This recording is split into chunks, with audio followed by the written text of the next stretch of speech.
In the heart of the Joseon dynasty, nestled near the bustling capital of Hansong, lay the serene village of Hansong. Here resided the esteemed Im family, known for their adherence to Confucian principles, though not possessing immense wealth.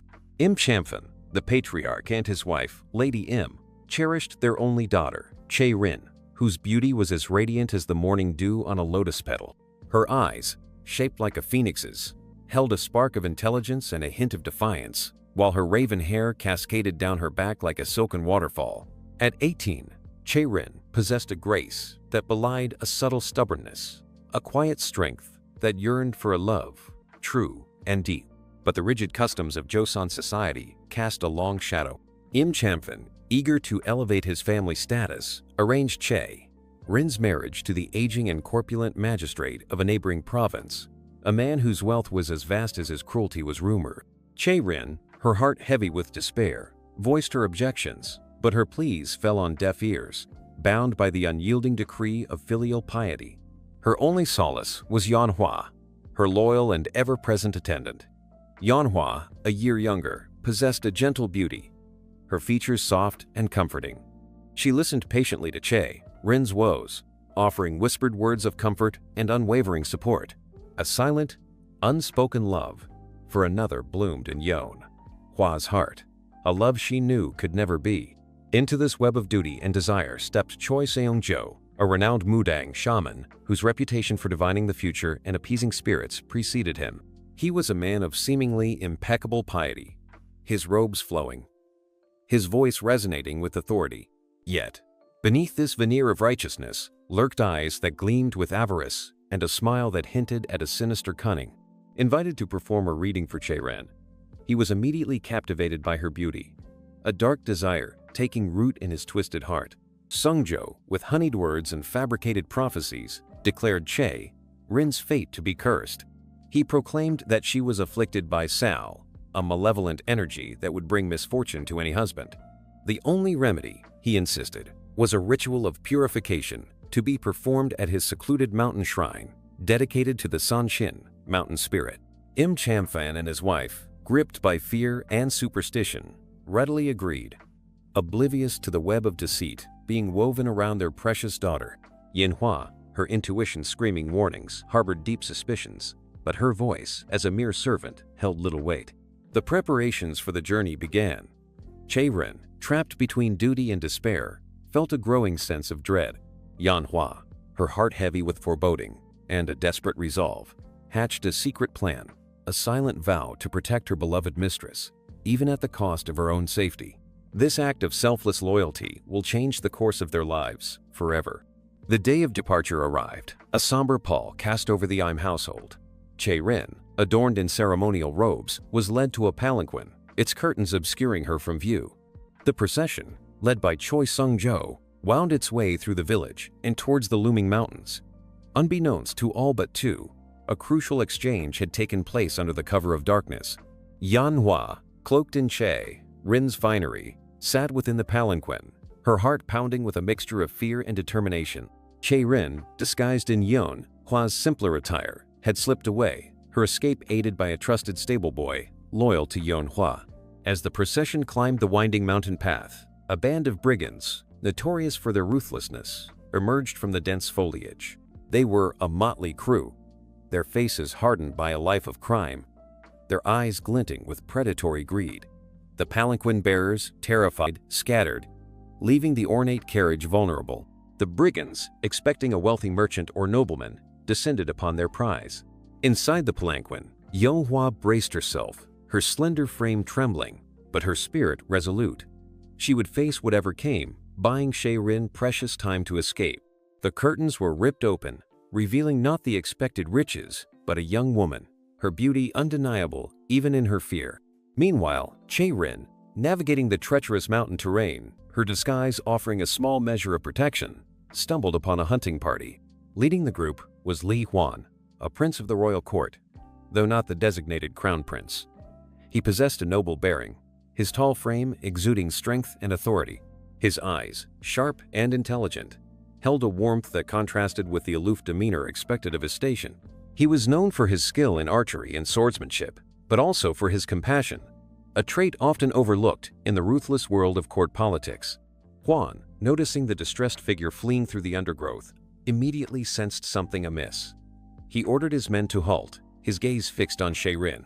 Her disheveled appearance, the fear in her eyes, and the faint traces of finer clothing beneath her servant's garb piqued his curiosity and ignited his protective instincts. He approached her cautiously, his voice calm and reassuring. "Who are you? And why are you fleeing through these dangerous woods?" Chae-rin, exhausted and terrified, hesitated for a moment, her gaze searching his face. She saw not the arrogance of royalty, but a genuine concern that offered a glimmer of hope. Trusting her instincts, she poured out her story, the words tumbling forth in a rush of desperation and fear. She spoke of her forced marriage, the deceitful Mudang, and the attack on the palanquin. She made no mention, however, of Yeon Hwa's sacrifice. Hwan listened intently, his expression hardening with each detail. The injustice of her situation, the blatant corruption of the Mudang, stirred a righteous anger within him.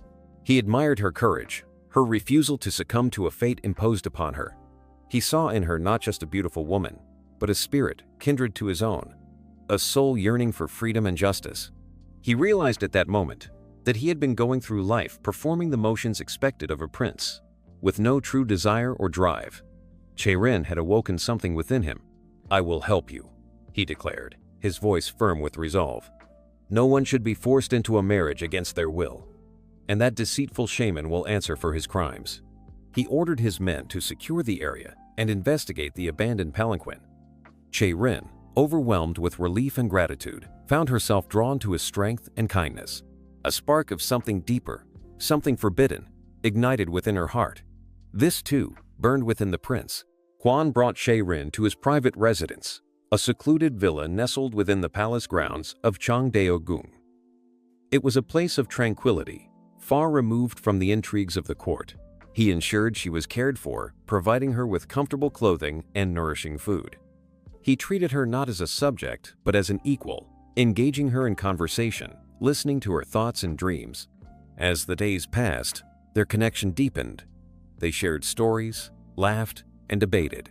Chae-rin discovered Hwan's hidden depths, his frustration with the rigid confines of court life, his yearning for a life of purpose and meaning. Hwan, in turn, was captivated by Chae-rin's intelligence, her wit, and her unwavering spirit. He found himself spending every spare moment with her, drawn to her like a moth to a flame. One evening, as they sat in the moonlit garden, the scent of night-blooming jasmine filling the air, Hwan turned to Chae-rin, his gaze intense. He reached out, his hand gently touching her cheek. The touch sent a shiver down her spine, a thrill of both excitement and trepidation. He had not intended to touch her, it had just happened. But now that his skin was touching hers, he did not want to take his hand away. "Chae-rin," he began, his voice husky with emotion. "I know it is improper given your circumstances, but..." He hesitated, struggling to find the right words. "I have never felt this way about anyone before." Chae-rin's heart pounded in her chest. She met his gaze, her own eyes reflecting the same unspoken desires. The societal barriers that separated them, the vast gulf between a prince and a champion's daughter, seemed to melt away in the intensity of the moment. Her hand reached up and caressed his. It was a bold move, but she felt as though she was being drawn to him by some unseen force. Their lips met, softly at first, then with increasing passion. The kiss was a revelation, a release of pent-up emotions, a confirmation of the undeniable bond that had formed between them. It was a moment of exquisite intimacy, a stolen taste of a love that defied convention and circumstance. This moment, this kiss, would change their path and challenge the very rules upon which their society was built. The stolen moments of intimacy continued, carefully guarded secrets within the walls of Hwan's villa. Chae-rin blossomed under his affection, her initial fear replaced by a cautious hope. Yet, the shadow of her betrothal and the threat of Choi Seung-jo still loomed large. She had yet to tell Hwan the full truth, the sacrifice that Yeon Hwa had made. Meanwhile, Hwan, driven by a desire to protect Chae-rin and expose the Mudang's treachery, had dispatched his most trusted men to investigate. They returned with news that confirmed his suspicions. Choi Seung-jo was not a true spiritual leader, but a charlatan who preyed on the fears and superstitions of the villagers. He had a history of exploiting vulnerable women, using his position to extort money and favors. The palanquin, they discovered, had been found abandoned, with no sign of its occupant, other than signs of a struggle. Hwan's anger flared. He knew he had to act swiftly, not only to bring Seung-jo to justice, but also to find the missing attendant, who he now presumed, thanks to further prompting from Chae-rin, was not Chae-rin herself. He assembled a detachment of royal guards, men known for their loyalty and discretion. He revealed his plan to Chae-rin, his voice filled with both determination and concern. "I will go to Seung-jo's shrine and expose him for the fraud he is," he declared. "And I will find your attendant, Yeonhwa. I swear it." Chae-rin, torn between relief at his decisive action and fear for his safety, pleaded with him to be careful. "He is a dangerous man, Your Highness," she said, her voice trembling. "He has the power of deception on his side." "I will not be deceived," Hwan replied, his eyes meeting hers with unwavering resolve. "And I will not let him harm another innocent soul." He took her hands in his touch reassuring. "Wait for me here. I will return, and we will face this together." With a final, lingering look, Hwan departed, leading his men on a mission that would determine not only Chae-rin's fate, but his own. The confrontation with Choi Seung-jo would be a clash between truth and deception, between justice and corruption. A battle that would test Hwan's courage and Chae-rin's unwavering faith in him. The fate of Yeonhwa, too, hung in the balance, her selfless act of bravery, a testament to the enduring power of loyalty and love. The climax of their intertwined destinies was fast approaching, a moment that would decide whether love and justice could triumph over the dark forces that sought to control them. The weight of the Joseon dynasty and the rigid constraints of its strict hierarchy were also a challenge that needed to be overcome. Hwan and his men arrived at the Sansandang under the cloak of night. The shrine, usually bustling with devotees seeking blessings, was eerily silent. Torches flickered, casting long dancing shadows that seemed to writhe with malevolent intent. The air was thick with the scent of incense, a cloying sweetness that masked a deeper, more sinister odor. Hwan, his hand resting on the hilt of his sword, signaled his men to proceed cautiously. They moved through the outer courtyard, their footsteps muffled by the soft earth. As they approached the main hall, a chanting sound emanated from within, growing louder with each step. Hwan pushed open the heavy wooden doors, revealing a scene of theatrical deception. Choi Seung-jo, adorned in elaborate robes, stood before a large altar, his arms raised in supplication. Before him, a group of villagers knelt, their faces pale with fear and awe. Seung-jo was in the midst of a supposed exorcism, his voice booming with pronouncements of curses and demons. "Silence!" Hwan's voice cut through the chanting like a thunderclap. The villagers, startled, turning to face the intrusion. Seung-jo, momentarily thrown off balance, lowered his arms, his eyes narrowing with a mixture of surprise and anger. "Who dares interrupt this sacred ritual?" he demanded, his voice dripping with feigned indignation. "I am Prince Lee Hwan," Hwan announced, his voice ringing with authority. "And I am here to expose you for the fraud you are." Seung-jo's composure cracked, a flicker of fear crossing his face. He quickly regained control, however, attempting to bluff his way out. "Your Highness, you are mistaken.